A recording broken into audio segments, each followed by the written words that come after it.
पश्चिम बंगाल की राजनीति में एक ऐसा भयानक राजनीतिक भूचाल आया है जिस पर शायद ही किसी को अपने कानों और आंखों पर यकीन हो।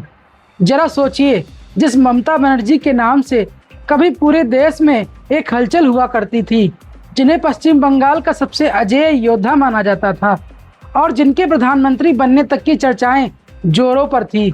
आज उसी दीदी के हाथों से उनकी अपनी ही बनाई हुई पार्टी टीएमसी पूरी तरह से छिन गई है। यह राजनीति का वो खौफनाक खेला है जिसने महाराष्ट्र के शिवसेना और एनसीपी वाले ड्रामे को भी बहुत पीछे छोड़ दिया। इस पूरी कहानी में सबसे बड़ा और मसालेदार ट्विस्ट तब आया जब विधानसभा स्पीकर ने टीएमसी के 58 बागी विधायकों के गुट को ही असली टीएमसी मानकर उन्हें आधिकारिक मान्यता दे दी और ममता बनर्जी अपनी ही पार्टी में महज 22 विधायकों के साथ एकदम अकेली और अल्पमत में खड़ी रह गई। समय का ऐसा क्रूर चक्र घूमा है कि जिन पर ऋतव्रत बनर्जी और संदीपन साह को ममता ने 1 जून को सस्पेंड करने की जरूरत की थी, आज उसी ऋतव्रत बनर्जी ने 58 विधायकों की भारी भरकम फौज, जिसके 60 तक पहुंचने का दावा है, के साथ बगावत का ऐसा बिगुल फूका है कि स्पीकर ने ममता के खास शोभन देव चट्टोपाध्याय के नेता विपक्ष की कुर्सी से बेदखल कर ऋतव्रत को ही नेता प्रतिपक्ष बना डाला। हैरानी की बात तो यह है कि जिस मुस्लिम वोट बैंक के सहारे ममता ने 15 साल तक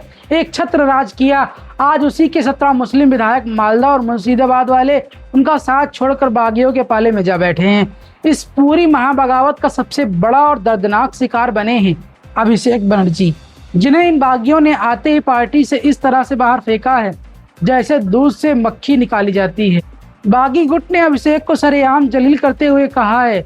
कि जो नेता जनता से पिटने के डर से 26 दिन तक छुपता फिरे और जनता की सुरक्षा का झूठा दम भरने के बाद खुद डर के मारे केंद्र से सुरक्षा की गुहार लगाए, उसका टीएमसी या बंगाल की आवाम से दूर दूर तक कोई लेना देना नहीं है। इन बागियों की चाल इतनी शातिर है कि उन्होंने कोई नई पार्टी बनाने की गलती नहीं की, बल्कि टीएमसी पर ही अपना पूरा कब्जा जमा लिया है और बड़े ही कूटनीतिक अंदाज में तंज कसते हुए कहा है कि ममता बनर्जी एक बड़ी नेता हैं, वे हमारी अध्यक्ष बनी रहेंगी, लेकिन अब चलेगी सिर्फ बागियों की। यानी साफ शब्दों में कहे तो टीएमसी में ममता बनर्जी के एक तरफा युग का पूरी तरह से अंत हो चुका है और उन्हें महज एक चीफ एडवाइजर यानी मार्गदर्शक जैसे बिना पावर वाली भूमिका में समेट कर रख दिया गया है। तो दोस्तों, आपको क्या लगता है ममता बनर्जी के साथ क्या हो रहा है? कमेंट बॉक्स में जरूर बताएं।